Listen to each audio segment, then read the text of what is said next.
சென்னையில இருந்து ஒரு 6 பேர் ராமேஸ்வரம் ரயில்வே ஸ்டேஷனுக்கு வந்துட்டு கால் பண்ணாங்க. ஃபேமிலி நினைச்சிட்டு போனா எல்லாருமே பசங்க. சென்னைனாலே ஜாலி தான், அதுவும் சென்னை பசங்கன்னா ஜாலியோ ஜாலி தான். நானும் அவங்க கூட சேர்ந்து ஜாலி பண்ண ஆரம்பிச்சிட்டேன். அவங்க 6 பேர் வந்திருக்கனால வேற ஆட்டோ பிடிச்சி ஒரு ஹோம் ஸ்டே ரெடி பண்ணி கொடுத்து ரூம்ல இறக்கி விட்டாங்க. முத நாள் குருசடி தீவு, பாமன் பிரிட்ஜ் இதெல்லாமே பார்த்துட்டு ரூமுக்கு வந்துட்டாங்க. அவங்களுக்கு என்ன வருத்தம்னா நான் அவங்க கூட இல்லாததுதான். சீக்கிரமா பெரிய வண்டி வாங்க சொல்லியிருக்காங்க. அவங்களுக்கு என் கூட வீடியோ எடுக்கணும்னு ரொம்ப ஆசைப்பட்டாங்க. நினைக்கிறேன் நிறைய ஃபாலோவர்ஸ் வந்திருந்தாங்க. அவங்களுக்கு ரூம் ஆட்டோ ரெடி பண்ணி கொடுக்கணும் அப்படின்னு ரொம்ப பிஸியா இருந்துட்டாங்க.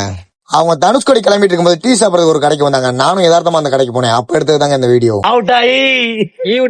அண்ணன் கூட வந்தோம், என்ஜாய் பண்ணோம். எல்லாம் ஒரு ஃப்ரெண்டா, ஒரு அண்ணனா நல்லா பழகினாப்புல. எல்லாமே எனக்கு சாட்டிஸ்பேக்ஷன். எதுவுமே எந்த ஒரு இது குறை இல்லை, எதுவுமே இல்லை.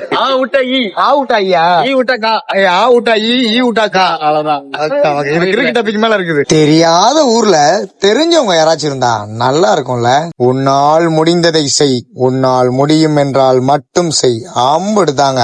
ராமேஸ்வரத்துல உதவி அப்படின்னா கீழே நம்பர் தரேன், அந்த நம்பருக்கு கால் பண்ணுங்க. ராமேஸ்வரத்திலிருந்து உங்கள் கிறுக்கு டப்பி. ராமேஸ்வரத்திலேயே நாங்க தாங்க கிறுக்கு டப்பி.